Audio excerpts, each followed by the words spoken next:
Assalamualaikum warahmatullahi wabarakatuh. Oke, pada kesempatan kali ini kita akan belajar pendidikan kewarganegaraan dengan materi perumusan Pancasila sebagai dasar negara. Baik, sebelum kita mulai pelajaran, marilah sama-sama kita mengucapkan basmalah. Bismillahirrahmanirrahim. A. Perumusan Pancasila sebagai dasar negara. 1. Pembentukan BPUPKI. BPUPKI atau dalam istilah Jepang disebut dengan Dokuritsu Junbi Chosakai.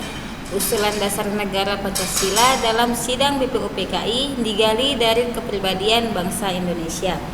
Nah, oleh karena itu, seluruh masyarakat Indonesia harus memiliki komitmen untuk melestarikan dan melaksanakan Pancasila dalam kehidupan bermasyarakat, berbangsa, dan bernegara.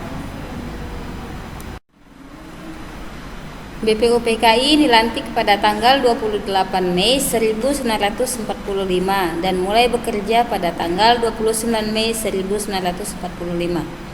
BPUPKI bertugas mempersiapkan kemerdekaan dan merumuskan tentang ekonomi, politik, dan tata pemerintahan sebagai persyaratan yang harus dipenuhi oleh negara yang merdeka. BPUPKI mengadakan sidang sebanyak 2 kali. Sidang pertama dilakukan di Gedung Chusangiin pada tanggal 29 Mei sampai 1 Juni 1945 membahas tentang dasar negara. Sidang kedua dilakukan pada tanggal 10 sampai 16 Juni 1945 membahas tentang Undang-Undang Dasar. BPUPKI dilantik secara resmi oleh Jepang dengan anggota berjumlah 62 orang yang terdiri atas tokoh-tokoh bangsa Indonesia dan 7 orang anggota perwakilan dari Jepang.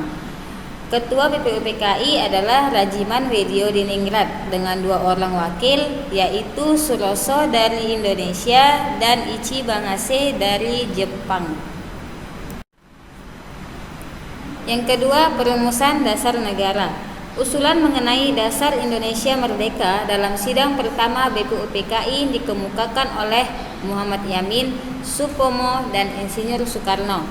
Nah, yang pertama Profesor Muhammad Yamin pada tanggal 29 Mei 1945.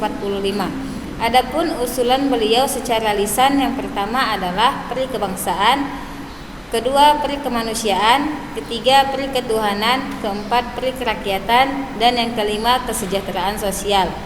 Adapun usulan secara tertulis yaitu yang pertama ketuhanan yang Maha Esa, yang kedua kebangsaan persatuan Indonesia, yang ketiga rasa kemanusiaan yang adil dan beradab, yang keempat kerakyatan yang dipimpin oleh hikmat kebijaksanaan dalam permusyawaratan perwakilan, dan yang kelima keadilan sosial bagi seluruh rakyat Indonesia. Nah, yang B, Supomo pada tanggal 31 Mei 1945. Supomo mengusulkan tentang dasar negara bagi Indonesia merdeka adalah sebagai berikut: 1. Persatuan, 2. Kekeluargaan, 3. Keseimbangan lahir batin, 4. Musyawarah, dan yang kelima keadilan rakyat. C. Insinyur Soekarno pada tanggal 1 Juni 1945, Insinyur Soekarno menyampaikan pidato tentang dasar negara Indonesia merdeka. Perumusan dasar negara Indonesia yang diusulkan oleh Insinyur Soekarno adalah sebagai berikut: 1. Kebangsaan Indonesia, 2. Internasionalisme atau perikemanusiaan, yang ketiga mufakat atau demokrasi, keempat kesejahteraan sosial, dan yang kelima ketuhanan yang berkebudayaan. Insinyur Soekarno mengatakan bahwa kelima dasar negara tersebut bukan Pancadharma tetapi Pancasila. Inilah pertama kalinya Insinyur Soekarno menggunakan istilah Pancasila, yaitu pada tanggal 1 Juni 1945. Pada akhir sidang pertama, Ketua BPUPKI membentuk panitia kecil yang bertugas mengumpulkan usulan para anggota yang akan dibahas pada sidang berikutnya. Panitia kecil ini beranggota 8 orang, yaitu Insinyur Soekarno, Ki Bagus Hadikusumo, Kiai Haji Wahid Hasyim, Profesor Muhammad Yamin, Sutarjo Karto Hadikusumo, A.A. Maramis, Otto Iskandar Dinata, dan Dr. Muhammad Hatta. yang diketuai oleh Insinyur Soekarno. Kemudian diadakanlah sidang gabungan antara BPUPKI dan Panitia 8 yang dipimpin oleh Insinyur Soekarno pada tanggal 22 Juni 1945. Sidang tersebut menghasilkan 4 hal, yaitu penetapan bentuk negara dan penyusunan hukum dasar negara. Yang kedua, permintaan kepada pemerintah Jepang untuk segera mengesahkan hukum dasar. Yang ketiga, meminta kepada pemerintah Jepang untuk segera mengadakan badan persiapan penyelenggaraan Indonesia Merdeka di atas hukum dasar yang telah disusun. Dan yang keempat, pembentukan tentara kebangsaan dan penyusunan keuangan. Nah, dalam sidang gabungan tersebut dibentuklah panitia 9 yang beranggotakan 9 orang, yaitu Insinyur Soekarno, Muhammad Hatta, Muhammad Yamin, A.A. Maramis, Mr. Ahmad Subarjo, Kiai Haji Wahid Hashim, Kiai Haji Kahar Muzakir, Haji Agus Salim, dan R. Abid Kusno Cokro Suyoso. Ketua panitia ini adalah Insinyur Soekarno.